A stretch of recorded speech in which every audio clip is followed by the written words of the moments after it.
Ouais, j'accepte. Super. Bonjour à tous. Je suis ravie d'accueillir Laetitia, notre chère Laetitia Martos.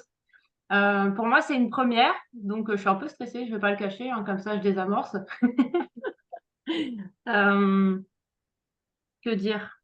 En tout cas, je te remercie d'être présente parce que pour moi, tu as fait partie de ces quelques rares personnes qui m'ont énormément inspirée sur mon parcours entrepreneurial, qui m'ont vraiment permis euh, un temps d'introspection de grande qualité parce que là, j'étais en train de refaire complètement mes fondations d'entreprise. Et il y a eu une période, et on en parlera après, mais juste là rapidement pour faire le lien, où tu as fait des lives régulièrement, presque quotidiennement, d'une grande qualité, d'une grande valeur, parce que moi, j'ai pu en tirer énormément de réponses, de clarté par rapport à ce chemin que j'entreprends, de refaire mes fondations d'entreprise qui partent de moi, de qui je suis. Voilà, à part tes clauses, c'est ce pourquoi aussi j'ai eu envie de te faire intervenir, que les gens puissent te rencontrer, parce que pour moi, tu es une personne extraordinaire et je pense sincèrement que tu peux leur apporter aussi de la valeur. Et pour cela, d'abord, il faut qu'ils puissent savoir que tu existes. Donc, voici le pourquoi du comment. C'est à peu près tout. Du coup, est-ce que tu as envie de me partager quelque chose? Eh bien, merci, Éléonore, pour cette invitation. Moi, tu sais que pour moi, c'est hyper confortable d'être invitée. J'arrive, je clique sur le lien, hop, j'ai la vidéo qui s'ouvre, c'est magique. Donc, merci, merci beaucoup. C'est live quotidien, je me souviens très bien, j'adore ce format. Et voilà, je sais qu'on s'est voilà, rencontrés juste avant tout ça.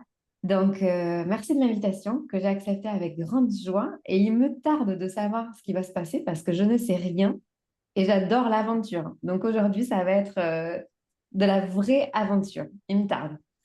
Ah bah ça, c'est parfait parce que moi, c'est pareil. J'adore ce côté, quand j'ai la chance d'avoir une personne en face de moi qui accepte l'aventure, qui laisse la spontanéité et la vie en fait se manifester au fur et à mesure des échanges et on va aller danser avec cet inconnu ensemble et c'est trop bien, super, c'est génial. Alors du coup, par quelle question j'aimerais commencer du coup. Hmm. J'aimerais que tu me racontes tes débuts d'entrepreneuse. Ah, bah oui. Comment t'as démarré du coup? Alors, je vais te faire marrer et je vais vous faire marrer parce que aujourd'hui, en 2024, on voit plein d'entrepreneurs qui se lancent et qui ont des grandes missions de vie. Tu sais, du genre, moi, je veux changer le monde sur... Et moi, ça fait 11 ans que je suis entrepreneur et donc automatiquement, je rembobine et ça me semble pas il y a longtemps, moi. Et je me dis, voilà, bah dis donc, moi, quand je me suis lancée, je n'avais pas un truc aussi grand que ça. Et, euh, et donc, moi, l'histoire de comment ça a commencé, on avait, avec la personne qui partage ma vie, on travaille à l'étranger depuis 10 ans. Moi, j'en pouvais plus. Les dernières années, on était en Irlande et horrible. Au niveau climat, moi, j'ai dit, soit on va dans le sud de l'Europe, soit je monte une chaîne de luminothérapie. Voilà. Bon, bah, donc tu vois, on a choisi d'aller dans le sud de l'Europe et mon chéri a trouvé un emploi en France. Donc, on est venu en France. Moi, je n'avais pas le sentiment qu'on rentre parce que je n'avais plus le sentiment d'appartenir à la France. Tu vois, on est arrivé, on n'avait plus de carte de sécu depuis super longtemps. On a dû se refaire une identité même administrative en France. Donc, j'avais plus de lien. Voilà. Et quand on est rentré, on bossait pour une très grosse boîte américaine qui s'appelle Apple, que tout le monde connaît. On gagnait extrêmement bien notre vie. Et là, on est en pleine crise financière, une des crises. Et là, on nous dit, non, mais là, alors là, c'est une grosse connerie. Non, mais ne rentrez jamais en France. De toute façon, en France, c'est la merde. Non, mais vraiment, restez là où vous êtes. Bon, très accueillant, quoi, comme principe. Et donc, je me suis dit, OK, donc on ne peut pas trouver d'emploi en France. Donc, on va faire simple. Je vais créer mon entreprise. Et alors, la deuxième couche. ah non, mais c'est encore pire. Tu vas pas en plus créer ta boîte, tu vas être taxé à 50%. Non, mais là, c'est une grosse connerie. En plus, bref, en fait, j'avais l'impression d'enchaîner connerie sur connerie, quoi. Tu vois, tout ce qu'il fallait pas faire, j'étais dedans. Et en même temps, je me suis dit, ah, je pars pas d'un poste super avec un super confort de vie pour m'embêter la vie, quoi. Non. Et voilà. Et donc, on est arrivé en France. Là, je ne pouvais pas créer mon entreprise parce que je n'avais plus d'existence administrative. Voilà, donc ça a mis quelques temps. Et moi, je me suis dit, non, mais l'administration en France, je ne vais pas attendre 6 mois pour commencer à travailler parce que sinon, moi, je m'ennuyais déjà. Et là, j'ai commencé à prendre des clients gratuitement parce que je ne pouvais pas les facturer. Et je leur ai dit, ben voilà, moi, j'ai super envie de te faire ton site internet. Et est-ce que tu accepterais gratuitement parce que ben, je ne peux pas te facturer et tu parles, j'ai pas eu de mal à trouver des clients. Ces clients-là, ils m'envoient toujours des clients 11 ans plus tard, tu vois. Et j'ai commencé avec, pour répondre à ta question, l'ambition de vivre à mon rythme, vivre là où je voulais et travailler quand je voulais. Donc, liberté de lieu, liberté de vitesse, voilà, lente ou rapide, et liberté d'horaire. Mm. Je n'avais pas pour ambition de changer le monde. Voilà. Cette ambition, elle semblait à ce moment-là énorme. Et j'avais ça de réseau professionnel. Ça. Moi, je ne suis pas quelqu'un des réseaux comme toi, là. Et donc, du coup, voilà, ça ne m'intéresse pas. Ce n'est pas un truc que je fais naturellement. Donc, à ce niveau-là, je suis partie avec rien. Mm. Et voilà comment ça a commencé. Comme Wow. ça. Ah ouais, ouais, ok. Bah, ça demande du courage, hein, déjà, premièrement, parce que oser franchir le pas, parce qu'effectivement, la, la norme française, c'est surtout de bien te casser, hein, bien casser tes rêves, surtout pas rêver, être ambitieux, c'est mal vu, hein, il me semble qu'aux États-Unis, la culture entrepreneuriale est un petit peu différente. Après, tout n'est pas parfait, mais au-delà de ça, c'est vrai qu'en France, on n'est pas, faut se faire petit, en tout cas, dès qu'on a un peu d'ambition ou qu'on veut sortir un peu des cases, c'est, Et c'est intéressant ce que tu dis. Tu sais, je prends des cours d'art oratoire en ce moment. oui. Et donc, hier, j'ai enregistré une vidéo sur le rêve américain versus le rêve européen. Mm. Et en fait, moi, comme j'ai travaillé 10 ans à l'étranger, j'ai baigné dans la culture à l'américaine. Et en fait, ce que moi j'ai vécu, c'est que parce que je suis quand même attachée à notre histoire, tu vois, moi j'ai créé le château, tout ça, donc je suis quand même ancrée sur un territoire aujourd'hui français puisque je l'ai choisi. Et je suis très attachée à l'histoire toute l'histoire dont on a pu bénéficier, ce qui n'est pas le cas quand tu vis en Amérique. Parce que quand tu vis en Amérique, moi j'ai vécu en Amérique latine notamment, quand tu demandes d'aller voir un vieux village, ah ben c'est pas un vieux village pour nous, quoi. Tu vois, évidemment, le recul historique est beaucoup moins important. Et en fait, on a vraiment quelque chose à faire, c'est notre responsabilité, hein, d'entrepreneur, de développer un entrepreneuriat à l'européenne. Parce que de notre côté, les Américains, ils viennent quand même chez nous pour le French art de vivre, la joie de vivre et le bon repas, le bon pain et la bonne charcuterie. Donc, à un moment donné, c'est aussi important et ça, on peut le transmettre, hein, même quand on vend des services, même quand on ne vend pas de la nourriture. On a une très belle hôtellerie, on a de très beaux qualités de vêtements dans la haute couture. Bref, donc on a quand même beaucoup de choses à faire. Et je disais justement dans cette vidéo que j'ai préparée hier que finalement, on se met un peu en dessous en disant que les Américains, ils ont quelque chose que nous, on n'a pas. Et moi, je me suis dit en me disant, OK, c'est vrai. Et en même temps, ils ont quelque chose ils n'ont pas quelque chose que nous, on a. Et c'est notamment, enfin, tu vois, en France, on vient quand même des lumières, des châteaux, du luxe, de l'abondance. Voilà, on ne vient pas d'un territoire où on est arrivé, où on a tout pété et où on s'est installé, quoi. Parce qu'il faut quand même, Mm. hein, voilà.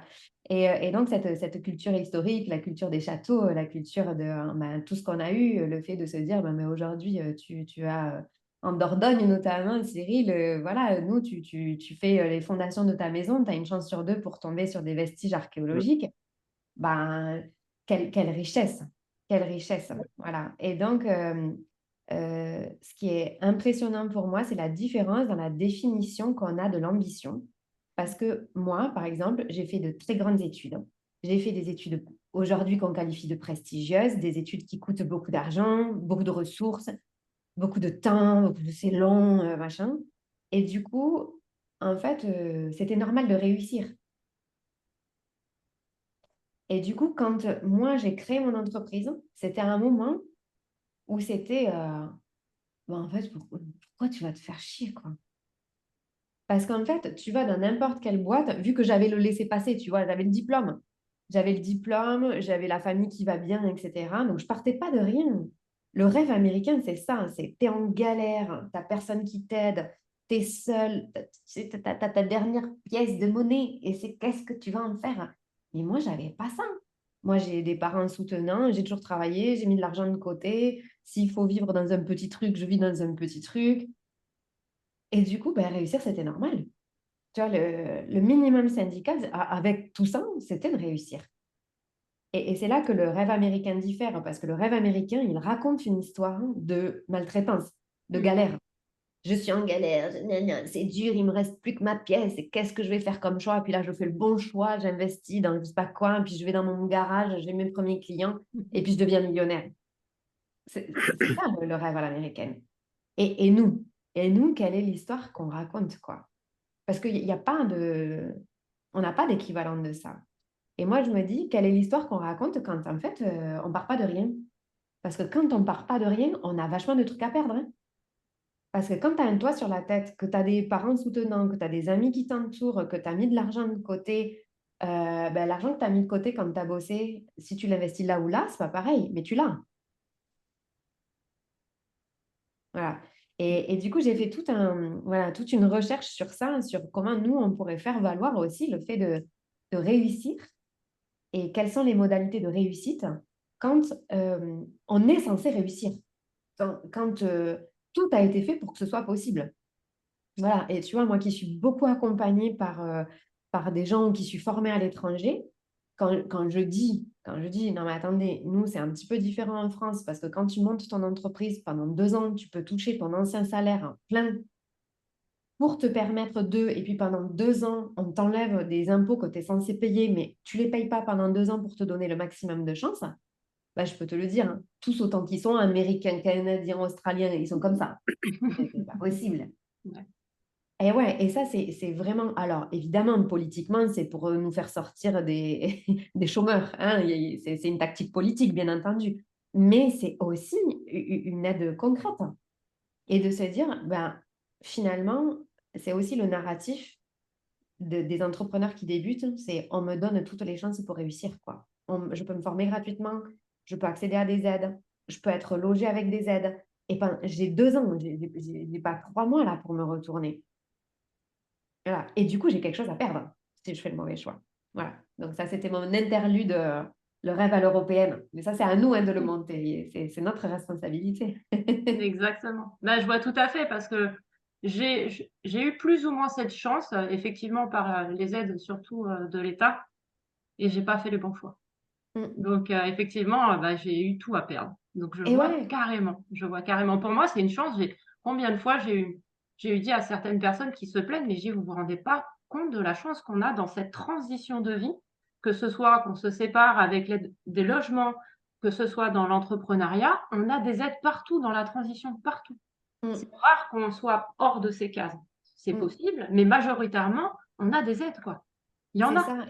Et du coup, tu vois, il y a parfois des choses qui se construisent. C'est là qu'on arrive dans l'entrepreneuriat. Et moi, pour moi, l'entrepreneuriat, c'est vraiment un outil. Voilà, j'aurais pu choisir d'être, je sais pas quoi, kinésiologue, psychologue, machin, mais voilà, moi, c'est pas mon truc. Et parce qu'en fait, on est obligé de se frotter à notre vérité. Mmh mh. Et quand tu fais le mauvais choix, là, comme tu l'as expliqué, eh ben, c'était ta décision, hein. Exactement. Et là, c'est ta pleine responsabilité. Et après, on part sur un truc délirant du type, oui, mais alors si j'ai grillé cette chance, je peux en griller d'autres. C'est là que c'est intéressant de dire, OK, ben en fait, non, j'ai rien perdu, j'ai appris, j'avais besoin de ça. Qu'est-ce que j'en retire? Et maintenant, voilà, on repart à zéro, ou on repart du coup pas à zéro, parce que grâce à ce, entre guillemets, mauvais choix, ça me permet de faire les bons.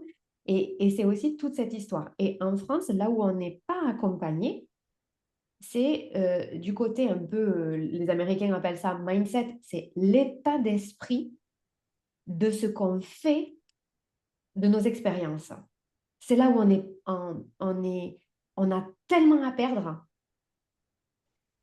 que c'est ça qu'il faut accompagner. Mais il y a des gens pour ça. Il y a des gens. Mais Mm. là, on va dans l'ordre privé. Donc, je ne pense pas qu'ils aient un meilleur mindset. Je pense que juste, ils n'ont rien à perdre, les mecs, tu vois.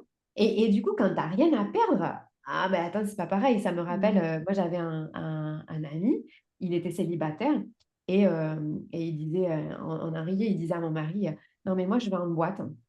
On habite en Irlande, je vais en boîte et toutes les femmes que je rencontre, je leur demande si elles veulent coucher avec moi. On lui disait, mais tu veux pas comme ça. Tu leur dis, bah si, si. Il me disait, comment veux-tu Il disait, il y en a dans le lot, il y en a bien une qui va dire oui. Bah, non, je disais, non, mais ça, s'il m'écoute, et il se reconnaîtra. Et il disait, si, si, mais c'est sûr, dans le lot. Et tu sais quoi, moi, je l'ai observé avec mon mari, on a halluciné et c'était vrai. En fait, il disait comme ça, une par une, il les passait. Et au bout d'un moment, il tombait sur une nana qui disait, d'accord. Et voilà.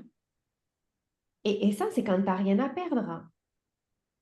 Quand tu n'as rien à perdre, tu peux te permettre ça. Mais en fait, quand tu as quelque chose à perdre, tu es obligé de peser le pour, le contre, de réfléchir, de te projeter, d'imaginer.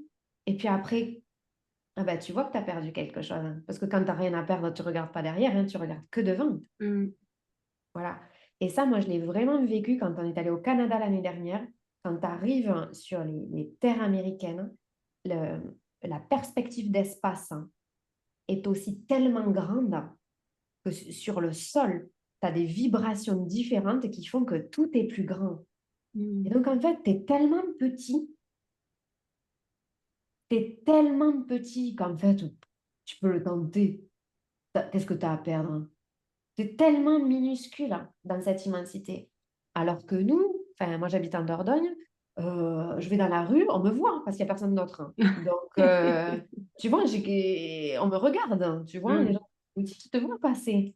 Tu n'es pas dans un flot de milliards de personnes, hein. Et donc, ouais, j'ai quelque chose à perdre parce qu'on me voit vraiment.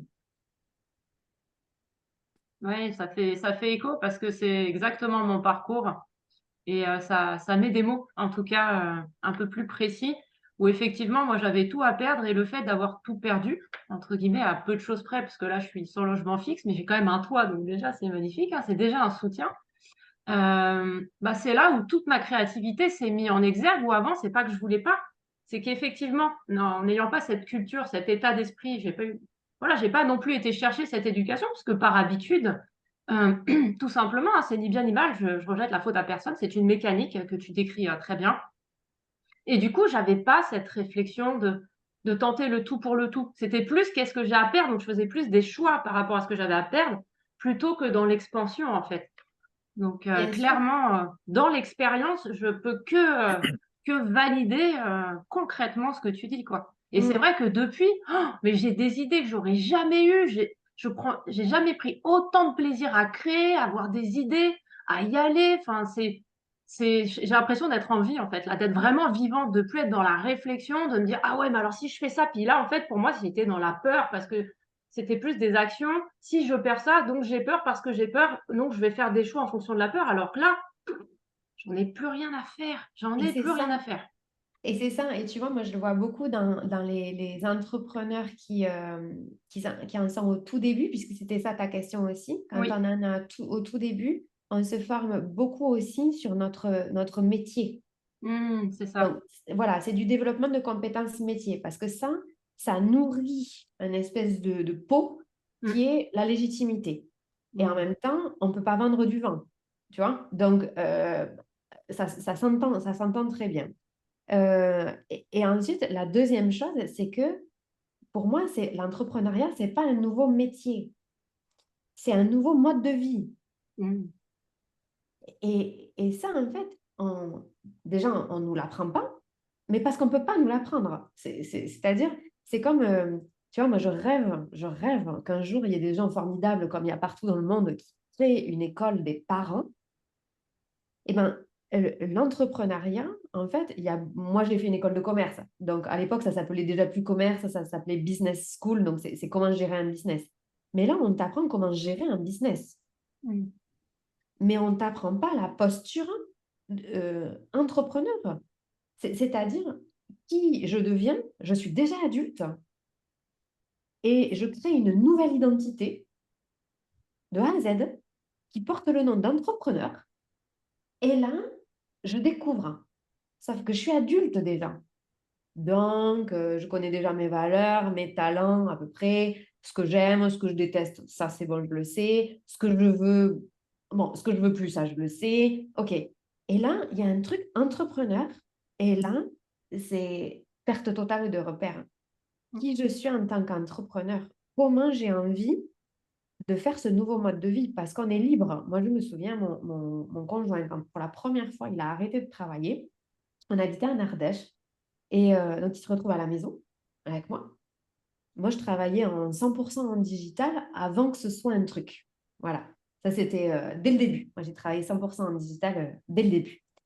Et donc, on est 2013. Ok, donc, il n'y avait pas l'histoire de la pandémie et machin, hein. À l'époque, voilà. Les gens aimaient se voir à la machine à café pour se raconter des trucs qui n'ont pas de sens, hein, voilà. Et, euh, et donc là, il se retrouve à la maison et il me dit, ah oui, donc en fait, la seule personne à qui tu parles de la journée, c'est le facteur. Et là, je le regarde et je lui dis, ah ben non, parce que quand il n'y a pas de courrier, non. Et là, il me dit, ah oui, donc en fait,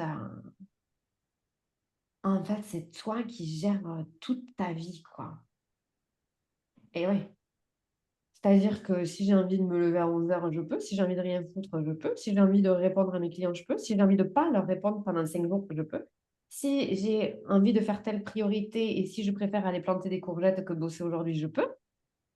Et en fait, tout est ouvert. C'est la liberté totale. Et la liberté totale, honnêtement, hein, parce qu'en 11 ans, j'ai vu beaucoup de monde passer, c'est pas pour tout le monde. Ben là, je rentrais.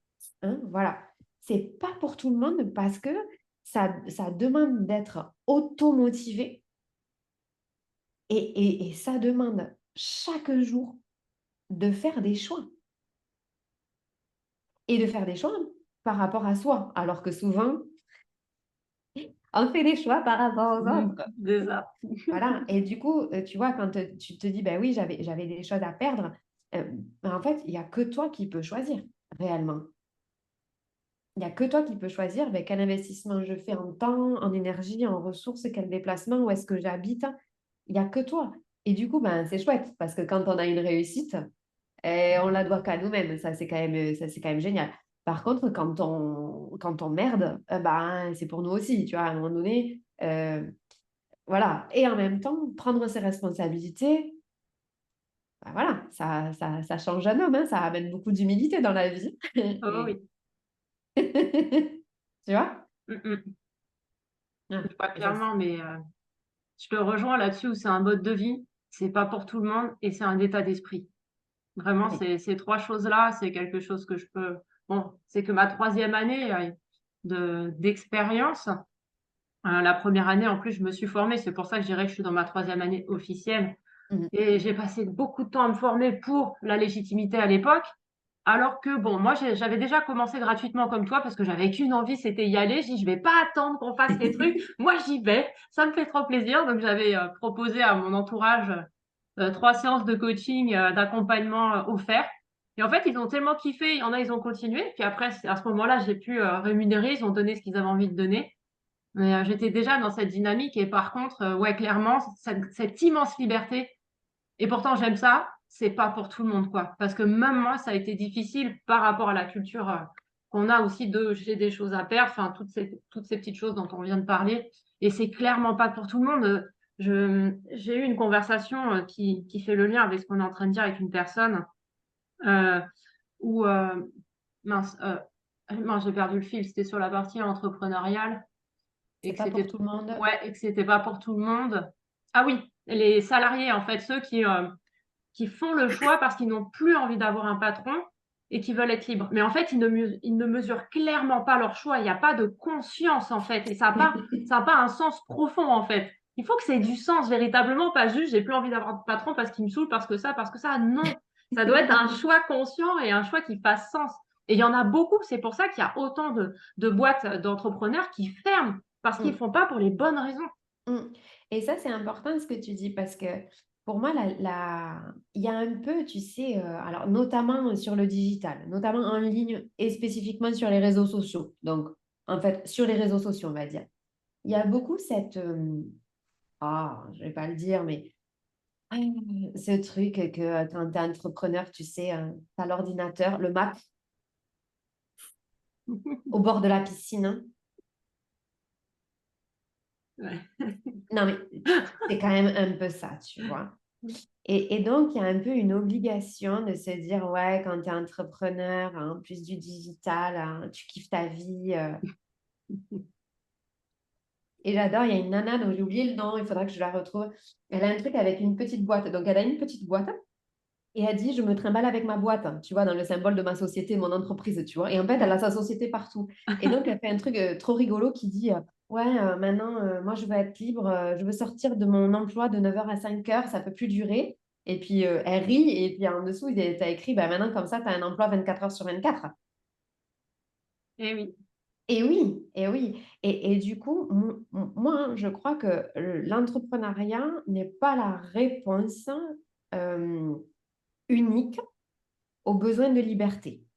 Spécifiquement parce qu'en plus, aujourd'hui, on a eu la chance de vivre la pandémie qui a apporté des outils de travail à distance, d'aménagement des emplois du temps. Il y a quand même beaucoup de choses qui se font aujourd'hui par rapport à, par exemple, l'endométriose, le congé menstruel, etc. Bon, donc il y a quand même des choses qui commencent un petit peu à s'aménager. Il reste du travail, mais ça commence à se faire. Et du coup, il me semble qu'aujourd'hui, même dans l'entreprise, en tant que salarié, on a des moyens d'exprimer notre liberté différemment. Parce que dans la balance de l'entrepreneuriat, c'est vrai que tout ce qu'on disait, on a la liberté d'horaire. Moi, tout à l'heure, tu m'as dit, on se retrouve avant. Je t'ai dit, ben non, je n'ai pas de pantalon. Et j'étais en train de boire mon lait, de manger mes tartines de Nutella 3 minutes avant. Mon mari m'a dit, tu comptes t'habiller? Je dis, oui, je vais mettre un pantalon. Et voilà. Donc ça, c'est une liberté géniale. Si on était tous les là, ensemble en entreprise, ah ben, j'aurais dû avoir un pantalon avant, bien avant l'heure de notre rendez-vous, parce qu'il y aurait eu le déplacement, j'aurais pris la voiture, on aurait eu le café, etc. Donc ça, c'est une liberté incroyable. À 10h moins 2, je mettais mon pantalon, à 10h, on se retrouve, c'est génial, ça c'est sûr. Et en même temps, il y a d'autres choses. Ça veut dire qu'il il y a d'autres coupes. C'est-à-dire que le matin, et moi, j'ai beaucoup d'entrepreneurs que j'accompagne, quand on commence, c'est... bon, alors du coup, je fais quoi aujourd'hui là? Parce que j'ai le choix. Donc, voilà. Et moi, je vois énormément d'entrepreneurs. J'ai diffusé des statistiques hier. Énormément d'entrepreneurs qui passent beaucoup de temps à faire quelque chose qui ne rapporte pas ni de joie, ni d'argent. Ben, du coup, on est là pourquoi? Parce que soit on se remplit nous-mêmes hein, et c'est notre joie, notre satisfaction, notre paix, notre liberté, notre succès, notre ce qu'on veut. Ben, soit on nourrit l'entreprise, et pour nourrir l'entreprise, il n'y a pas 50 trucs, hein. L'entreprise, elle se nourrit d'argent, hein. Au jour d'aujourd'hui, c'est comme ça. Bon, alors du coup, qu'est-ce qu'on est en train de faire? Tu vois? Et, et ça, c'est une réalité. Et moi, souvent, on me dit, ouais, mais Laetitia, comment tu fais? Tu travailles 3 4 heures par jour, comment tu fais? Ah ben, je fais que ça. Je me nourris à moi, je nourris l'entreprise. C'est tout. Et puis après, je me balade dans mon jardin. Ouais. Bah, c'est un équilibre aussi. C'est un équilibre.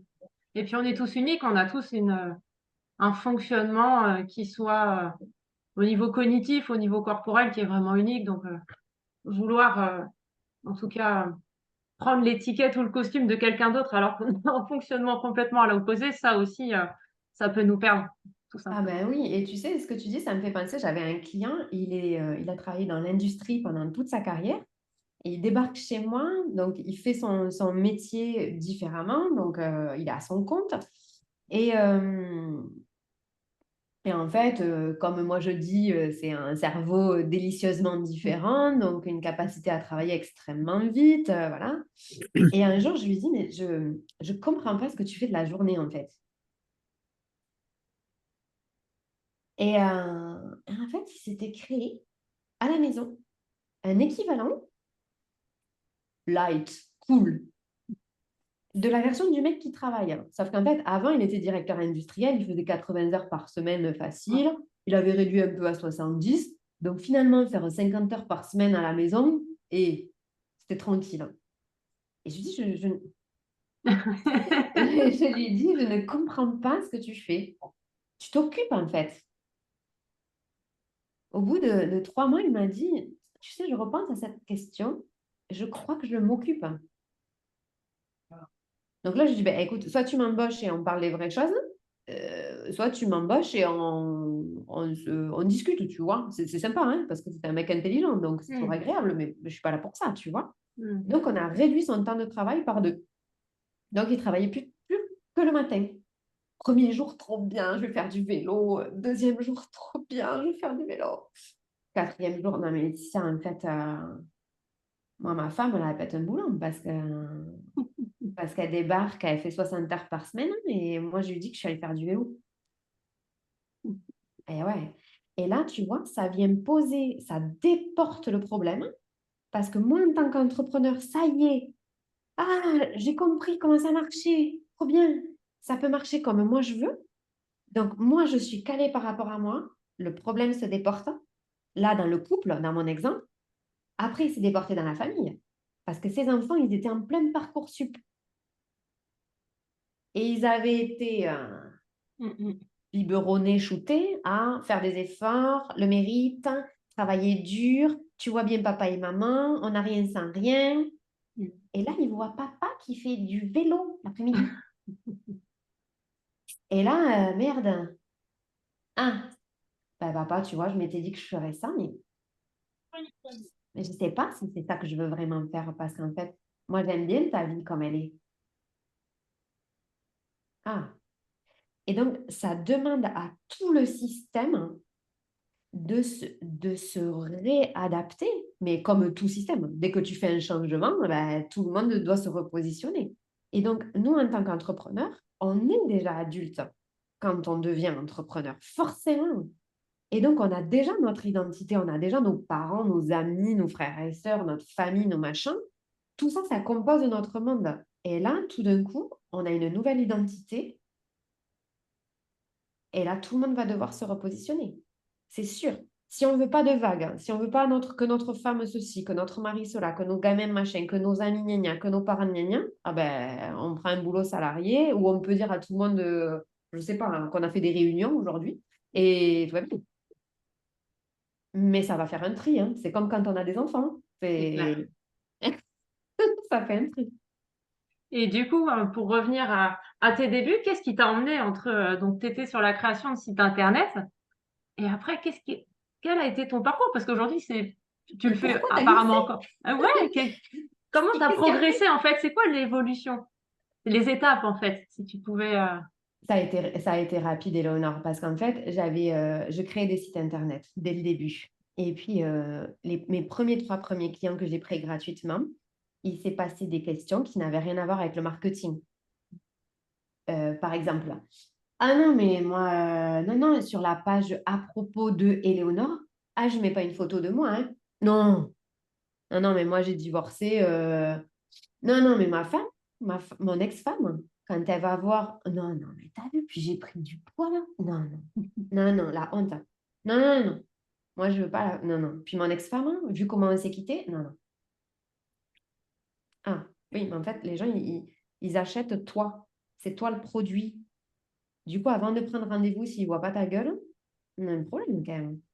Donc, tout de suite, j'ai vu ça. Après, j'ai vu. OK, est-ce que tu pourrais me faire passer ta grille tarifaire Et puis, ouais, alors Laetitia, il faudrait que je t'appelle pour la grille tarifaire parce qu'en fait, je ne suis pas sûre, tu vois, des tarifs. Moi, j'étais là pour faire le site, hein. Ouais. Donc, tu prends le contenu et tu le... Voilà. Et en fait, très vite, bon, alors moi, ça faisait déjà de nombreuses années que j'étais dans le marketing parce que ça faisait déjà 8 ou 10 ans, tu vois. Mais là, je me frottais pas qu'à la partie marketing, à la partie de l'être humain que j'avais là, en face de moi. Et c'était de l'image de soi, de la confiance en soi, de la valorisation de soi, de la mise en concept, de la mise en dehors de soi, etc. Bref. Et donc là, il me manque des outils dès le début. Dès le début, je me dis, mais comment je vais les accompagner? Et là, sachant que, ben, comme ça fait longtemps, moi, j'avais 100% d'hommes, que des hommes. Bah, c'est une représentation aussi de l'entrepreneuriat il y a 10 ans, hein, voilà. Et, euh, et en fait, on se voyait, on prenait des rendez-vous. Moi, j'avais un client notamment que j'adore, Dominique, et il était aux Caraïbes. Et quand il venait en métropole, on prenait des rendez-vous. Généralement, on prenait une journée pour parler marketing. On devait parler de marketing 5 minutes. Tu sais, à la fin, quand tu es en train de remettre le manteau, tu te fais la bise. Voilà. Tout le reste, on avait parlé des problèmes avec sa femme, des problèmes avec ses salariés, de ses problèmes à lui, de ses choix, jamais de marketing. Mais c'était pour tous les hommes que j'avais pareil, tu vois. Donc là, très vite, dès la première année, hein, je me suis dit, non, mais là, il me faut des outils de coaching parce que, en fait, je ne fais plus de marketing, j'ai des êtres humains en face de moi. Voilà. Donc là, je me suis formée au coaching. Quand j'ai mis la main dedans, je me suis dit, ah oui, c'est intéressant parce que comme j'ai que des hommes, les hommes que j'ai, moi, parler, c'est pas trop leur truc. Et donc, je me souviens, je leur ai dit, ouais, je vais me former au coaching, ça m'aidera, etc. Et un jour, j'ai un client qui vient, il me dit, ah purée, c'est super, hein, tes trucs de coaching, parce qu'au moins, je ne vais pas avoir besoin de parler, parce que ces trucs de psy à la con, là, tu sais, où tu t'assieds, où tu parles. Moi, j'étais là, ouais, en fait, le coaching, c'est un peu pareil quand même, mais bon, tu vas devoir parler, mon pote. Et là, je me suis dit, ouais, c'est pas les bons outils. Du coup, je suis allée chercher l'hypnose pour qu'on aille chercher plus loin sans qu'ils aient besoin, s'ils n'en avaient pas envie de parler. Bref, donc tu vois, je suis allée chaparder un peu partout. Et pendant longtemps, j'ai utilisé mes outils de coaching secrètement, mais ils le savaient, pour le digital. Et après, j'ai ouvert un cabinet physique, voilà, avec une porte, machin. Parce que mon rêve, tu vas rire, hein, mon rêve absolu, c'est-à-dire que je pensais que tu avais réussi ta vie professionnelle quand tu avais une plaque, tu sais, Ouais. les plaques avec ton nom là écrit dessus, c'est le nom que tu n'as pas choisi en plus, tu vois, voilà, ton nom, dans la rue, que les gens, ils attendent dans une salle d'attente. Purée, ça, je trouvais ça génial, le summum, tu vois. Et qu'en fait, tu as un client qui part et tu lui dis au revoir, tu ouvres ta salle d'attente et tu as quelqu'un d'autre. Oh purée, ça, c'était le maximum, tu vois. Donc, j'ai fait ça. Et à la semaine 1, j'ai dit, ah non, mais en fait, une petite erreur dans la commande. Non, en fait, c'est pas ça, je crois. Et moi, tu vois, dans mon énergie que tu connais, dès que moi je suis en contact avec les gens, je prends, voilà. On me disait, oui, on va t'enseigner des techniques de protection. Je disais, non, mais moi, je ne veux pas me protéger des gens. C'est juste le rythme qui est pas correct. Voilà. Et donc là, très vite, j'ai vu que ça allait glisser sur ma santé physique. Et je me souviens, un jour, je rentre à 22h30 du cabinet. Et je me dis, ben, tu vois, si un jour je veux des enfants, c'est pas viable. C'est pas viable de rentrer à 22h30, même quand tu habites en Ardèche, tu vois. C'est pas viable. Et je me souviens, en fait, me dire dans la voiture, mais j'ai un souvenir clair, je suis dans la voiture et je me dis, il y avait tellement de clients, etc. Je me dis, la seule façon dont il faut que ça s'arrête, c'est il faut que je tombe malade. Parce que j'avais des clients, j'ai des gens qui prenaient rendez-vous. Ben oui, j'avais la commande, tu vois, la salle d'attente, des gens qui attendent, tout ce que j'avais demandé, quoi.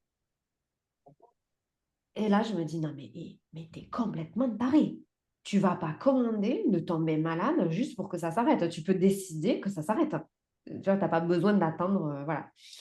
Donc, j'ai annulé la commande. Non, non, je veux pas être malade, je veux pas être malade. Voilà. Bon, je suis quand même tombée malade, genre 3 jours plus tard. Kyste aux ovaires. Symboliquement, le kyste aux ovaires, c'est tu as créé quelque chose dans lequel tu t'es enfermé. lié à la féminité, les ovaires. OK. Là, j'ai dit, bon, OK, j'ai compris. J'ai appelé la propriétaire, j'ai rendu le local et je demandais à la gynéco de me refaire un examen. Elle me dit, non, non, c'est pas possible. Il faut attendre 3 cycles, madame. Je dis, bon, écoutez, c'est quand même mon corps. Vous allez me faire un examen. Je suis désolée, j'ai besoin de vous. J'ai forcé le truc. Elle m'a fait un examen 3 semaines plus tard et elle m'a dit, c'est pas possible, hein, vous n'avez plus rien. Et j'ai dit, OK, c'est bon. Et moi, je suis pas entrepreneur pour mettre ma santé sur la table, hein. Si j'ai pas la santé, j'ai plus rien. Donc, non, ça m'intéresse pas. Donc, ça a été l'étape 1. Donc, là, j'avais encore mes clients marketing. Mhm.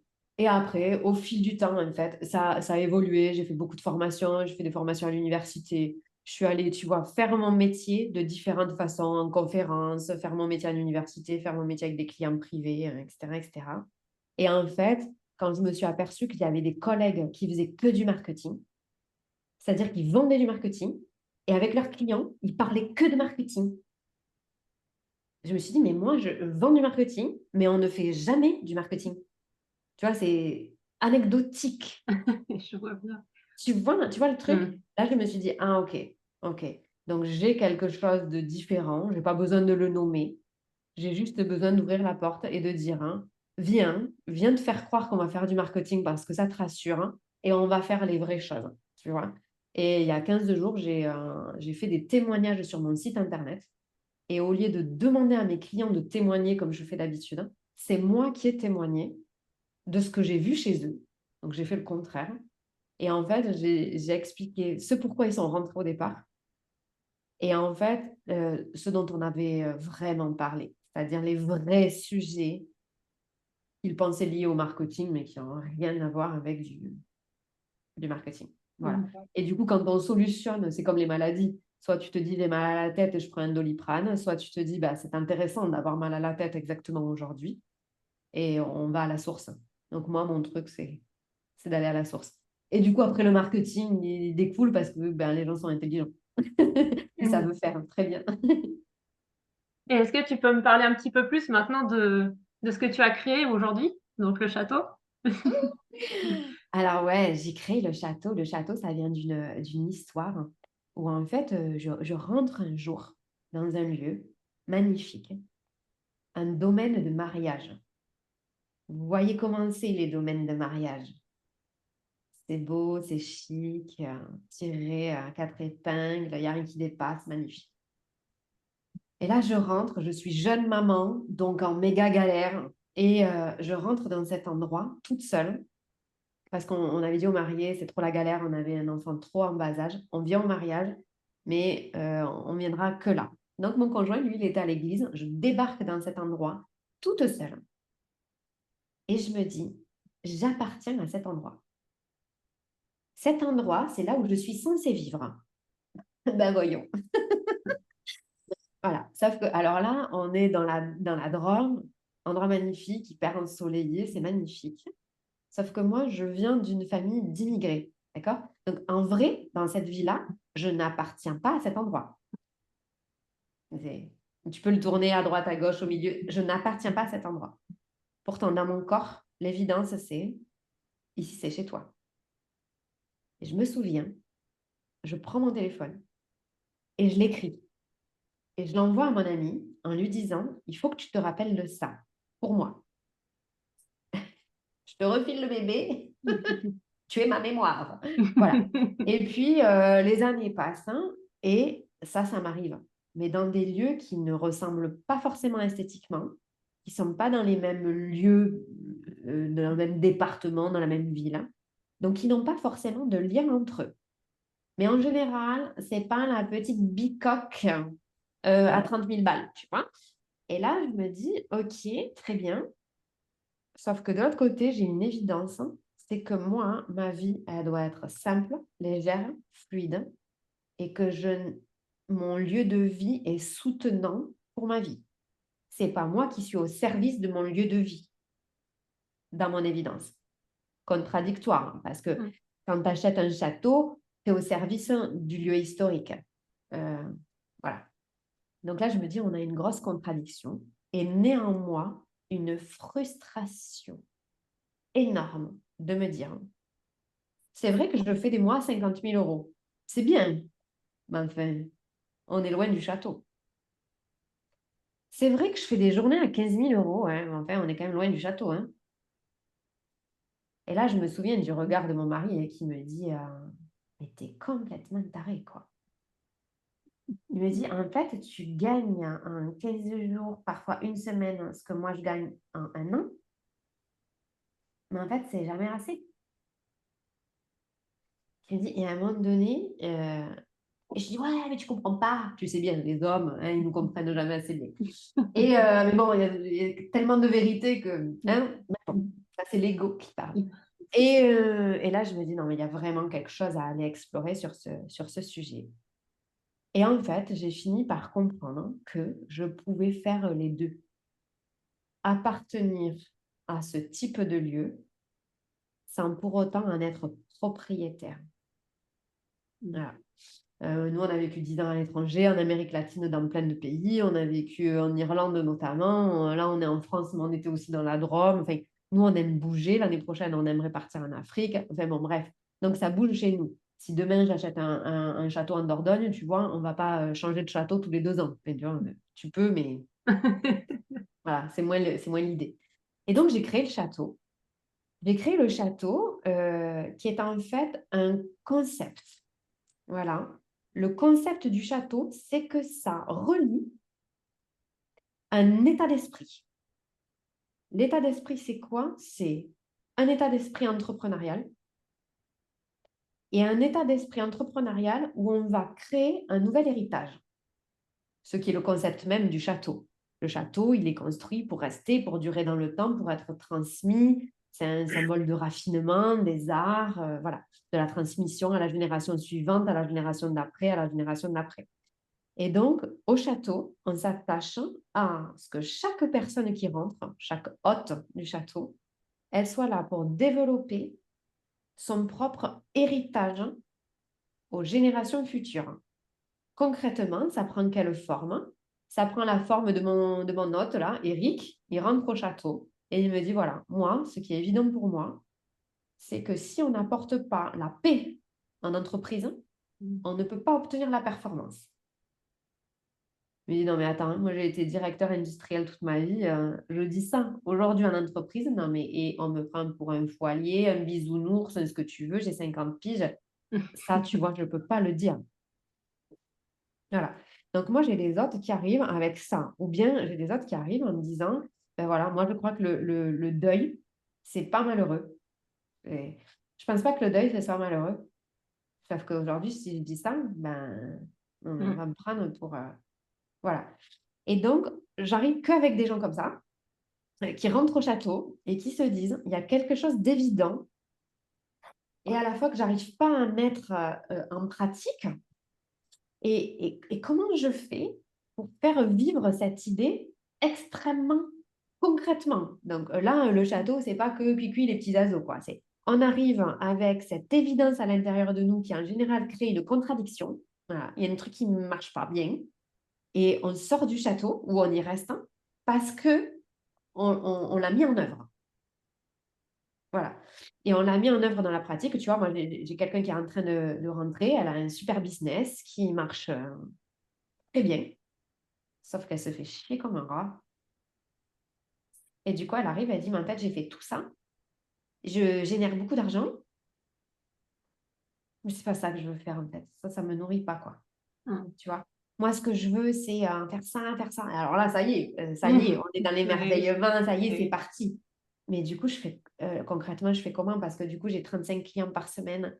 Et, et, et du coup, mais je commence par quoi? Je ne peux pas les mettre à la porte. Et puis, j'ai des charges à payer, j'ai des salariés, j'ai des...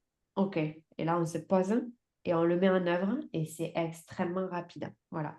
Et le but, c'est quoi de tout ça? C'est de se dire, on est vieux, on a 80 ans, on est au bord du feu, on a nos petits-enfants sur les genoux ou les petits-enfants de quelqu'un d'autre et qui disent, oh, raconte-moi le truc le plus fou que tu aies jamais fait. C'est cette histoire qu'on vient créer au château. Est-ce que ça répond? C'est parfait. Du coup, est-ce que Cyril, tu as des questions? T'aimerais partager quelque chose? Bah là, j'écoute, j'avoue. Je suis assez, admiratif, parce qu'il faut avoir beaucoup de courage pour tout ça. Ce courage-là, j'avoue que, on peut pas dire que je l'ai beaucoup, même si j'ai beaucoup d'idées des fois et bah, comme dit beaucoup, les membres de ma famille, j'ose pas, que ça soit dans mes capacités à faire des choses, des fois, donc j'ose pas et je même sur ma vie privée, au niveau de la garde de ma fille et cetera, il y a beaucoup de choses que j'ai laissées de côté pour, avoir «la paix» entre guillemets, mais pas la paix d'esprit, la paix autour. Mais, après au niveau de l'entrepreneuriat, j'avoue là, je découvre, hein, parce que c'était pas ça a jamais été entre guillemets, mon but quoi. J'aime bien ma liberté de boulot, mais j'ai quand même une boîte et un patron derrière. Hmm. Mais j'ai ma liberté quand même parce que quand tu commences à 8 heures et tu peux quand même arriver à 9h30 sans que personne te dise quoi que ce soit, ça va, j'ai pas trop à me plaindre. Mhm. Mm. Et ça, tu sais, Cyril, ce que tu dis, c'est hyper intéressant parce que je crois que ce matin, j'en parlais, j'ai un espace au château que j'appelle le boudoir. Et dans le boudoir, c'est vraiment un endroit où j'accompagne chacun. Et moi, j'ai une énergie qui est très focalisée. D'ailleurs, c'est parfois déstabilisant parce que je vois dedans, tu vois. Les gens ont l'impression que je vois dedans, je vois rien, mais les gens ont Hmm. l'impression. Et du coup, c'est déstabilisant. Et, euh, et en gros, c'est l'impact euh, qu'ont les gens de l'extérieur ou l'impact qu'on donne aux autres sur nous-mêmes est énorme. Et je vais te raconter une histoire. Moi, tu vois, j'avais des clients qui venaient bouche à oreille. Voilà. Et donc, j'avais pas besoin de communiquer. J'avais mon site internet parce que mon site internet, c'est mon hobby, tu vois. Genre, quand il pleut pendant 3 semaines, comme cette année, j'ai refait mon site internet 154 fois parce que j'ai le temps. Donc, il y a des gens qui vont courir, qui font du cheval ou qui font de la pêche, hein, et moi, je fais mon site internet. C'est un hobby, tu vois. Voilà, OK. Et, euh, et en fait, à un moment donné, je me suis dit, j'aimerais me rendre plus visible. Et donc, je suis allée sur les réseaux sociaux. Et, euh, et là, se sont révélés les gens autour de moi, vraiment.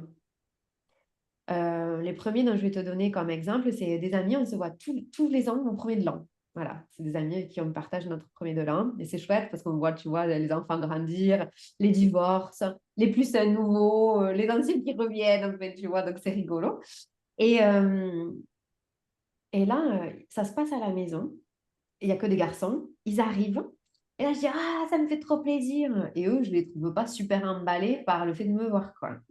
Donc, moi, je suis là, ah, je les serre dans mes bras. Et puis, je dis, mais purée, t'as qu'à cacher ta joie, quoi. Tu vois, Et puis, il y en a un qui me dit, mais on te voit tout le temps sur les réseaux. Et je dis, mais oui, mais moi, non. Moi, tu vois, tous salariés, machin, moi, je ne vous vois pas. Les mecs, jamais ils ont liké, commenté, ne serait-ce que pour mettre bisous, tu vois, genre, même pas un truc engageant, tu vois. Et, et là, en fait, on s'assied pour prendre l'apéritif, tout ça, et ils me disent, purée, mais toi, ça cartonne ton entreprise, mais bravo, quoi. Et là, je me suis dit, ben, ça, tu vois, c'est l'image qu'ils ont de l'extérieur. Et je me suis dit, bon, ben, j'ai fait le job, parce que de l'extérieur, ça donne cette impression à des gens qui me connaissent. Et eux, en plus, ils sont soutenants parce que c'était pas critique, tu vois, le truc. Je me dis, bon, ben, waouh, cool, j'ai fait le job. OK. Mais il n'y a pas eu que ça, hein. Ah Ça, mais c'est la les belle réseaux sociaux, c'est histoire. ça, vraiment, c'est que le beau côté. Il y a eu aussi l'autre, hein. Par exemple, moi, dans ma famille très proche, hein, je parle de ma sœur, qui un jour m'a envoyé, bon, mais toi, à part parler d'argent, il n'y a rien qui t'intéresse, hein, tu vois. Aujourd'hui, quasiment 30%, c'est un engagement d'entreprise, mais quasiment 30% de ce que je gagne, je le donne. Donc, plus je gagne, plus je donne. Et au niveau où je gagne, je donne. Donc, je sais que je donne beaucoup plus qu'elle, en l'occurrence, tu vois. Et en plus, moi, je donne de l'argent et du temps, ce qui pour moi est la ressource sacrée, parce que l'argent, Mm, ça revient, ça se démultiplie, mais le temps, une mm. fois que tu es entre quatre planches, ça ne revient pas. Hein. Et, et là, je me suis dit, ben, tu sais quoi, en fait, l'entrepreneuriat, ça permet aussi de révéler l'image que les autres ont de toi. Et ça permet aussi, c'est pas méchant, mais de sélectionner. Et de se Oui, dire, comme OK, tu as dit tout à l'heure, de faire du tri. et, ouais, et de se dire, bah maintenant, qu'est-ce que je veux? Est-ce que je suis d'accord avec ça? Est-ce que je suis blessée? Moi, par exemple, quand elle m'a dit ça, je ne me suis pas sentie blessée parce que je connais ma vérité. Tu vois? Donc, il y avait pas de truc. Non.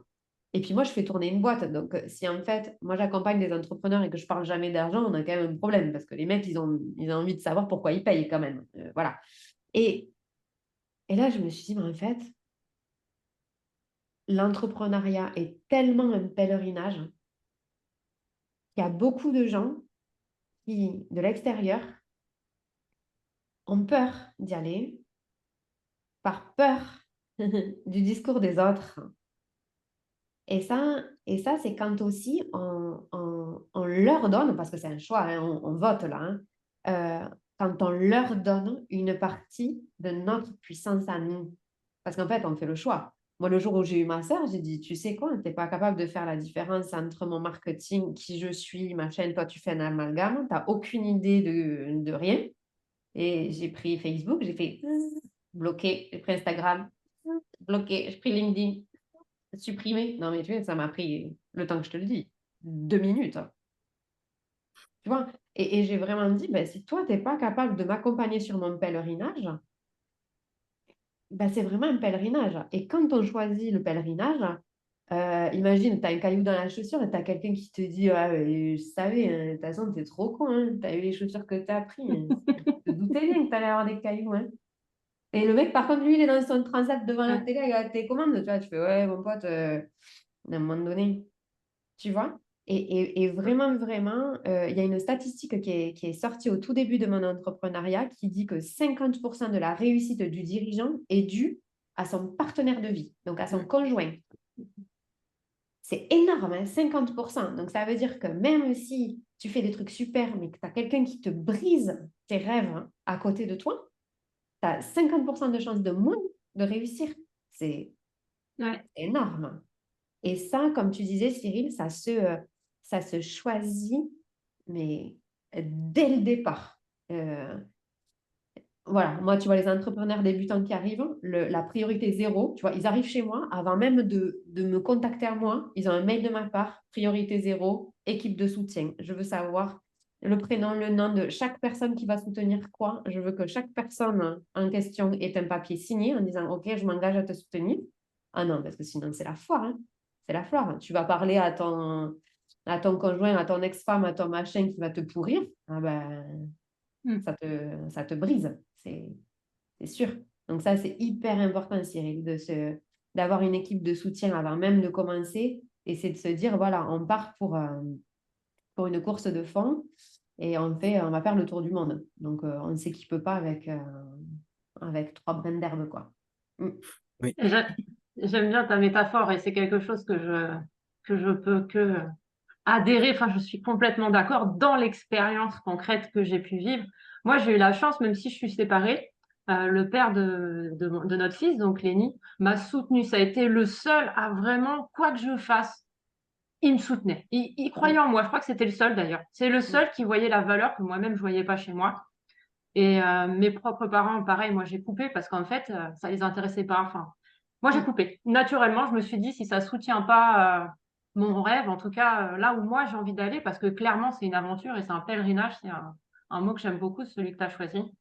Donc, et même notre vie, j'ai envie de dire, on est aussi entrepreneur de notre vie en fonction de comment on décide de vivre et ça demande d'avoir un entourage soutenant et le reste, bah, next. Hein. Mm.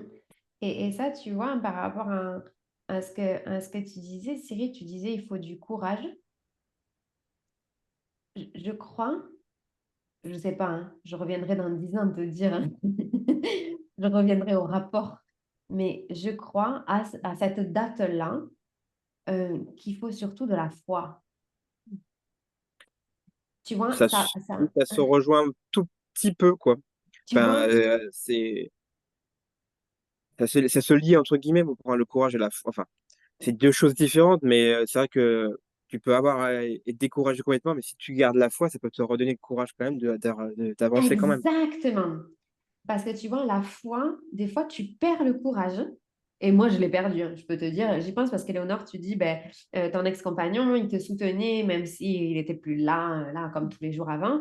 Et ben, tu vois, pourtant, il y a une séparation de l'entité conjugale. Et pourtant, il n'y a pas une séparation avec l'identité entrepreneuriale. Donc, Mm. comme quoi, en fait, ça peut marcher de plein de façons possibles. Et parfois, le mari, la femme qui est là depuis 25 ans, elle n'est pas soutenante. Mm. Donc, bon, on ne sait pas comment ça peut se matérialiser, ce truc. Mais tu peux perdre du courage. Mais quand tu as la foi, ça te permet de le nourrir à nouveau. Te dire, OK, là, moi, humaine, Laetitia, j'ai juste envie de me rouler en boule dans mon lit et de ressortir dans 25 ans. Voilà. Qu'on m'emmerde plus, tu vois? Voilà. Et ça, c'est tout le temps. Moi, j'accompagne les entrepreneurs tous les jours. Donc, c'est tous les jours. Une fois, c'est l'un, une fois, c'est l'autre, une fois, c'est le troisième. Mais c'est tous les jours. Et, mais la foi, tu vois, c'est comme quand on a des enfants qui sont petits. Allez, gastro, Mm. bronchiolite, bronchite, la varicelle, la rougeole. On se dit, putain, ça ne sort jamais, quoi. Si tu n'avais pas la foi en l'humanité, tu dirais, bon, celui-là, il doit être cassé. On va le laisser là, on va en faire un autre, hein. Celui-là, il n'est pas de bonne qualité, hein. Bah non, on se dit, allez, on va s'en sortir. Pourquoi? Parce que tu as la foi que c'est pas du courage. D'ailleurs, si on te dit, ah, bah purée, Cyril, t'es courageux hein, d'avoir aidé ta fille pendant sa gastro. Mais non, mais j'ai pas du courage, en fait. Je suis papa, quoi, tu vois. Donc, tu vois? Et moi, souvent, tu vois, on fait l'instruction en famille chez nous. Donc, en plus du business, voilà, ma fille, elle est H24 là, et elle va pas à l'école. Et souvent, elle me dit, tu vois, je suis allée chez le coiffeur, et puis la dame qui me dit, eh ben, bravo! Et alors, je lui dis, mais... Donc, elle me dit bravo pour l'instruction en famille, parce qu'elle était étonnée que ma fille soit là à 14h un mardi, tu vois. Et puis, elle me dit bravo. Et je lui dis, vous le dites à qui? À elle ou à moi? Et elle me dit, bah, à vous, parce que avoir un enfant tout le temps, je dis, oui, mais ça irait bien à elle, parce qu'avoir une mère, hein. Oui, c'est vrai. Et ouais. Et du coup, bah non, en fait, c'est le fait que moi, je crois, hein, j'ai la foi dans l'humanité. Et je pense qu'en fait, elle est capable de se développer avec moi et ou quelqu'un d'autre, mais surtout parce qu'elle est là. Donc, j'ai foi en elle, hein. Donc, si elle me dit je veux A, ben, on fait A. Et puis, ben, des fois, c'était pas bon. Ben, en fait, on s'en fout parce qu'on garde la foi, tu vois, qui est au-dessus.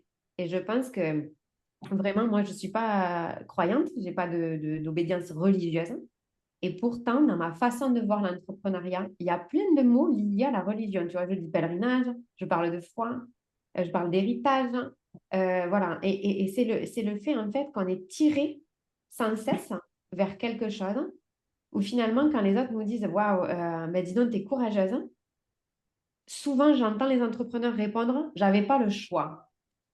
Ce qui n'est pas vrai, parce qu'on a toujours le choix. La réponse est mauvaise, mais le vrai truc, c'est, en fait, j'avais la foi. En fait, j'ai foi, j'y crois encore. J'y crois toujours. Voilà. Et c'est vraiment, ça demande d'y croire. Et voilà pourquoi c'est pas fait pour tout le monde. Et quand moi j'entends, oui, l'entrepreneuriat, c'est une voie pour la liberté, bah oui. Et puis aussi, non, parce qu'il y a des gens qui se retrouvent très enfermés dans l'entrepreneuriat. Parce qu'il faut faire ses choix, parce qu'on est seul. Voilà, moi, je vois des groupes d'entrepreneurs. Tu vois, j'ai été contactée pour faire partie d'un groupe d'entrepreneurs qui se trouvait très seul. Et j'aurais dit, écoutez, je ne corresponds pas à votre cible parce que moi, je ne me sens pas seule du tout. Mais je me sens très, très en lien avec les gens. Mais comme quoi, il y a d'autres façons de vivre son entrepreneuriat. Donc, voilà. Je pense que ça demande autant de foi que dans la parentalité.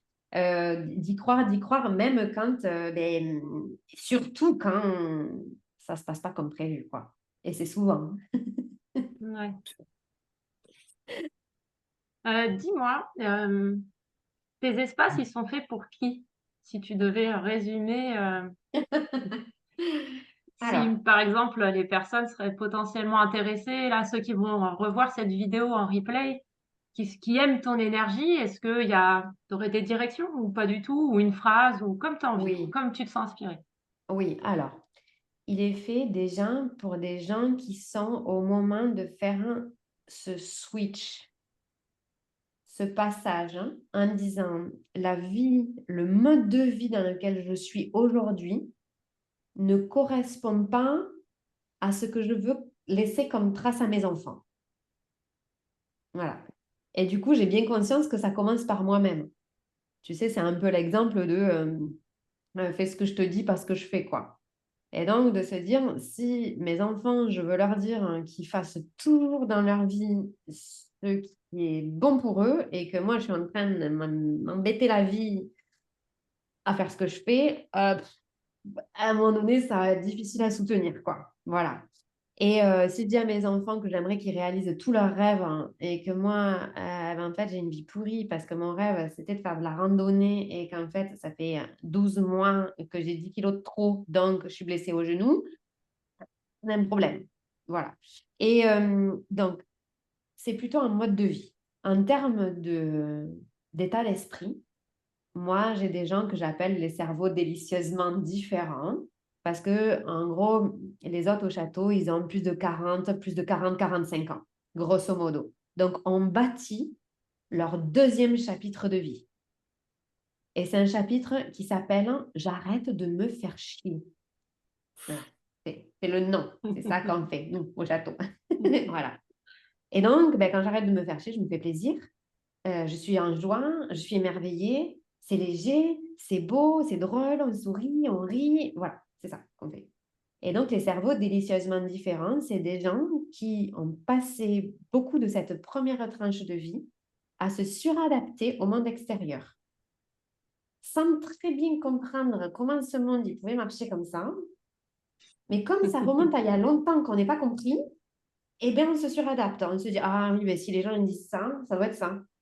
Si les gens ils pensent normal de faire ça, bah, moi je comprends pas, mais je vais m'adapter à ça. Voilà. Et donc, en fait, c'est des caméléons, des super caméléons professionnels que j'ai. Et là, en fait, tout le travail consiste à les faire sortir de leur déguisement Montrer et leur qu'on variété. revienne non pas à la suradaptation au monde extérieur, mais au calage parfait par rapport à eux-mêmes.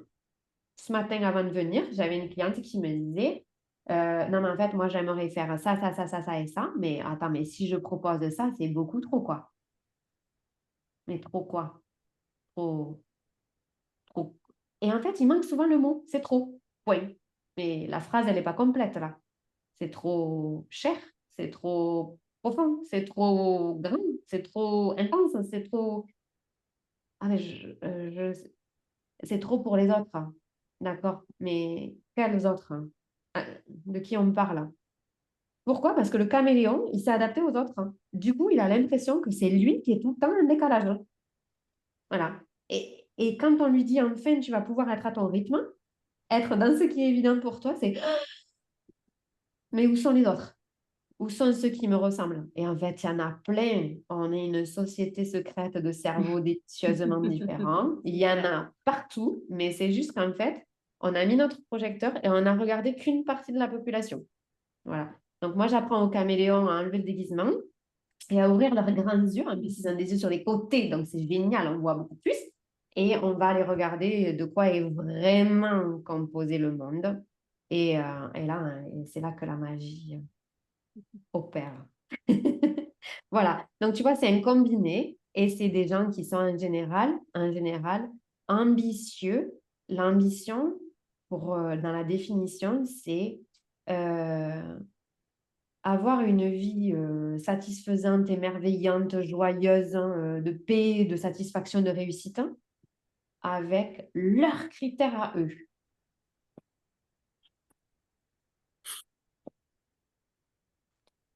Et ça, c'est différent selon chacun. Et ça, on le sait depuis toujours. Sauf qu'on a mis un Kleenex, un mouchoir, un tapis, un matelas, un sommier, un autre matelas, un autre matelas, on ne sait plus. Voilà. Et ça, c'est le caméléon qui s'est suradapté. Et du coup, il a cru qu'il fallait faire comme les autres. Voilà. Mais c'est juste que là, on va le rééduquer, le petit caméléon. On va lui dire, non, non, t'es libre, tu fais ta vie. Voilà. Et là, c'est magnifique parce qu'on a des gens qui ne se sentent plus en décalage juste parce qu'ils se respectent au niveau de ce qu'ils croient normal. Voilà. Et là, c'est magnifique. C'est ça qu'on fait au château. Oh, c'est trop bien. En tout cas, moi, ça me plaît. Voilà. Merci Laetitia. Écoute, moi, c'est bon au niveau questions. Est-ce que il y a quelque chose que aurais aimé, pardon, nous partager en particulier? Ouais, je crois que vraiment, vraiment, ça va faire un peu comme si on enfonçait des portes ouvertes. Mais je crois vraiment que quand on se rappelle les histoires de quand nous étions petits, et c'est pour ça qu'il vous faut écouter vos enfants, parce qu'ils nous disent leur vérité. Donc, notez ce que vos enfants vous disent, parce que quand ils vont se perdre à notre âge, vous pourrez leur ressortir le carnet magique et écouter les histoires qu'on racontait quand on était petit, parce que c'est elles qui détiennent l'évidence. Et moi, dans l'histoire que je racontais tout le temps quand j'étais petite, je parlais avec mon grand-père et je lui disais, parce que bon, il était vieux, hein, évidemment, et du coup, à la fin, il n'était pas en super bonne santé, évidemment, il était vieux. Et je lui disais, mais moi, j'ai jamais compris pourquoi on commence notre vie professionnelle par travailler. Tant qu'on est en bonne santé, on devrait commencer par la retraite. C'est clair. Et il me disait, mais Laetitia, en fait, si on commence par la retraite, personne ne voudrait travailler après. Et je dis, mais alors, c'est bien qu'on a un problème avec le travail. Je me rappelle, je devais avoir 6 ans. 6 ans.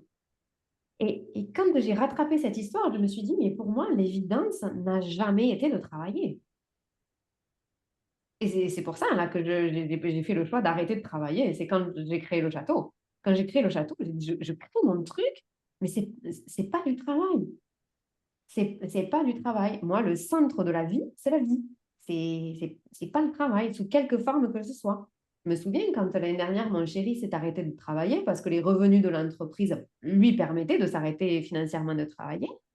Il me disait, non, mais je suis là, vas-y, va travailler. Je dis, ben non, non. Ben non, le centre de la vie, pas le travail. Il me dit, non, mais tu vois ce que je veux dire? Ben non. Non, c'est pas évident pour moi. Et ce que je veux vraiment dire, c'est que dans les histoires qu'on racontait petits, il y a notre évidence. Ce qu'on trouvait à ce moment-là logique avant d'avoir les couches de tout ce qu'on a entendu après et qu'on a eu la responsabilité de conserver. Voilà. Et donc, si on se replonge dans nos histoires de petits, on a toutes les clés. Toutes les clés pour revenir à notre évidence. Et puis après, faut y aller, quoi. Voilà. Il faut oser et franchir le pas. C'est tout. Donc, si vous avez des enfants, eh ben, vous pouvez le faire pour vous et le faire pour eux et le leur noter. Leur noter. Moi, par exemple, ma fille, je sais que de toujours, de petite, toute petite, elle devait avoir 3 ans et demi, elle voulait être coiffeuse et astronaute. Voilà. Et du coup, bah, on en riait parce que c'est évidemment au niveau études, etc. Mais de l'extérieur, on peut se dire, ah oui, 2 salles, 2 ambiances, quoi. Voilà. Et en même temps, eh ben, c'était 2 trucs qui n'avaient rien à voir. Alors après, elle a voulu être archéologue et danseuse. Voilà. Et ça, je le note parce que je suis certaine que cette histoire, elle va en faire son évidence pour allier 2 trucs qui ne sont pas censés marcher ensemble dans son environnement professionnel. Et quand je lui dis que moi, je m'arrête de travailler, elle me dit, alors moi, je ne ferai jamais ça. Oh, ah non, moi, ne pas travailler, non, non. Évidemment, moi, je veux travailler tout le temps. J'adore, j'adorerais travailler. Bon, mais, et ouais, et elle a exactement l'âge pour le petit cahier. Donc, prenez vos petits cahiers. Merci beaucoup. Avec grand Merci plaisir. beaucoup. Ouais. Merci à vous, surtout, C'est fait d'avoir un été là. plaisir. Un plaisir de t'écouter, comme d'habitude. Merci de ton temps parce que je sais que c'est précieux. Et ouais, parce qu'en fait, enfin, il aurait pu avoir plein de conditions et ton oui joyeux, pour moi, j'étais là, oh, c'est trop bien. Eh C'est ben, ce que avec j'ai grand, grand, expliqué. grand plaisir. C'est ce que j'ai expliqué aussi à ceux de ma communauté, que c'était une vraie chance, une vraie opportunité, qu'ils en aient bien conscience. En tout cas, c'est comme ça que moi, je le vibre et je le sens. Donc, je leur retransmettrai soigneusement l'enregistrement et puis on verra il y a des questions. Peut-être que j'aurais envie d'organiser une session questions-réponses ou pas. On verra Ouais, et puis en tu sais, fonction du mouvement. voilà, et puis on dit toujours que, tu sais, j'ai bien conscience que ce niveau-là de discussion, il vient au bon endroit au bon moment. Oui, Voilà.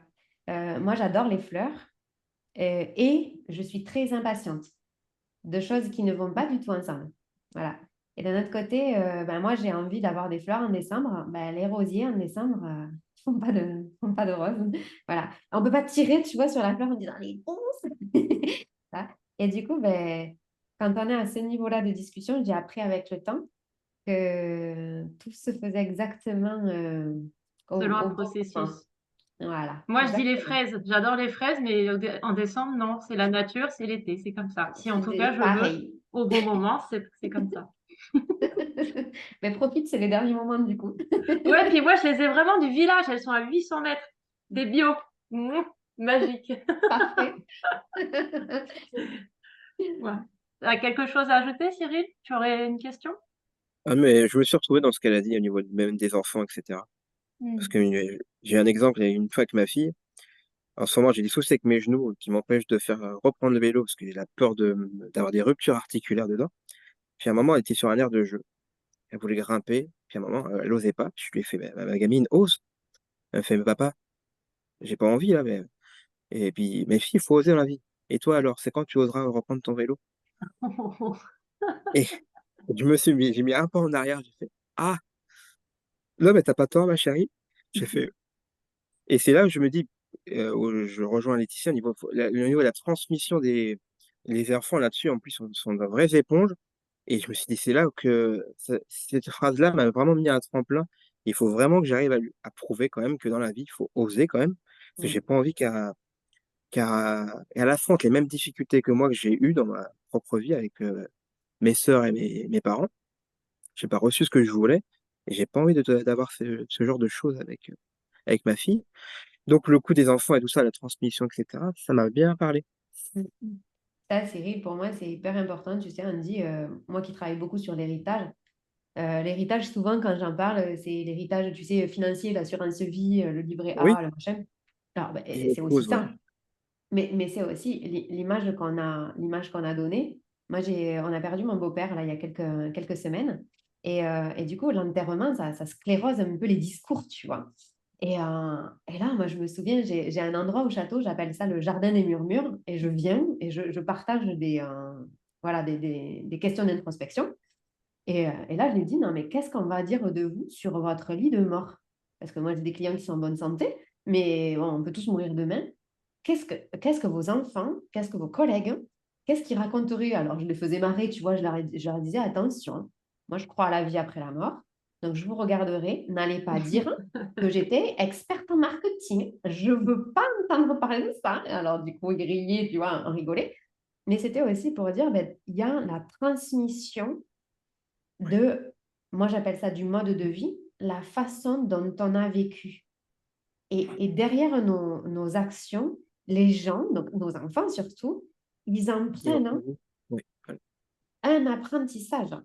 Et donc, quand on a des enfants, euh, on n'a pas de déguisement parce que moi, tu vois, j'ai pu faire payer mes accompagnements plus de 15 000 euros. Et souvent, je leur disais, mais si vous ne voulez pas payer 15 000 euros, demandez à vos enfants. Ils sont parfaits. C'est les coachs genre, sur pattes. Ils sont nés pour ça. Et, et ils vous disent tout. Moi, j'ai des souvenirs. Ma fille, sur l'ordinateur, comme ça, je rentrais. Je disais, je peux te... Elle me disait, tu ne vois pas que je travaille? Comme ça. Parce que tu vois, elle limitait comment elle me voyait travailler. Et quand moi, je travaille, personne ne me dérange. La vie peut s'arrêter. Moi, je travaille, tu vois. Et un jour, je me souviens, elle était avec son faux ordinateur, tu vois. Et puis, je l'entendais souffler. Et je lui dis, qu'est-ce qui se passe à ton travail, tout ça? Elle dit, là, c'est dur hein, en ce moment. C'était forcément quelque chose qu'elle entendait de moi parce que son père, il travaille à l'extérieur. Et ce jour-là, j'ai dit, ma cocotte, responsabilité. Parce qu'elle, hein, elle va commencer le marché du travail, laisse tomber, je ne sais pas comment ce sera d'ici là. Moi, je ne veux pas qu'elle se dise à 5 ans que c'est un peu lourdingue, le truc. Ah, c'est pas possible. Sauf que elle, hein, l'apprentissage, elle le prend dans nos actions. Voilà. Et donc, nos actions de tous les jours, c'est ça que moi j'appelle l'héritage. Tu vois, c'est qu'est-ce qu'on transmet au travers de nos actions. Et moi, je sais que, voilà, tu vois, hier, j'ai eu une idée, donc je leur en ai parlé, tout ça. Et puis, mon mari qui me dit, ouais, allez, là, tu vas rentrer dans le dur d'y croire, machin. Non, j'y crois. Enfin, c'est pas le dur, là. Et donc, on a une discussion, tu vois, à table sur qu'est-ce qui est dur, qu'est-ce qui n'est pas dur. Et mon mari pouvait dire à ma fille, ben moi, je ne pourrais pas être entrepreneur, tu vois, parce que je n'ai pas cette foi. Et c'est correct. Tiens, on n'a pas besoin d'être tous pareils. Mais nos Carrément. actions, nos enfants, ils en déduisent un apprentissage pour leur vie qui est immédiat. Et, ça me fait penser au parc pour toi, papa, quand est-ce que tu oses, quoi. Bon, mais voilà, tu as la question maintenant, il n'y a, Mm. y a plus qu'à. Ouais, c'est Tu ça. vois? Regarde, aujourd'hui, il pleut pas encore, hein. C'est... Ah si, il pleut. Oui, Mais demain. ouais, non, mais il faut vraiment que, comme Léonore dit bien, prioriser quand même son temps, etc. Et on a tous le temps. Il faut juste Hmm. faire la priorité de ce qu'on veut faire. Ah Il oui. faut prendre son temps. Ah non, mais ça, c'est sûr, tu sais, moi, j'ai beaucoup entendu ma maman qui disait, oh là là, être maman aujourd'hui, être maman, mais ça vaut pas, c'est juste que je suis une fille. Oh, vous avez tellement de contraintes de machin. Alors attends, l'aspirateur, il aspire tout seul. La tondeuse, elle tonde toute seule. Les courses, hein, on les fait depuis le téléphone. Non, mais moi, je travaille en ligne. Je m'habille 3 minutes avant le rendez-vous. Non, mais on va arrêter de déconner. On n'a jamais eu une vie aussi simple. On appuie sur un bouton, tu as la lumière. On fait ça, tu as de l'eau. Non, mais potable. Non, mais la vie, elle n'a jamais été aussi simple. Donc, le temps, on l'a. Hein. Tu prends ton téléphone, tu regardes temps passé sur les réseaux sociaux, 7 heures cette semaine, voilà, une journée. Voilà. Donc, le temps, on l'a, mais on a beaucoup plus de distractions possibles qui nous, entre guillemets, hein, auxquelles on choisit de donner notre temps.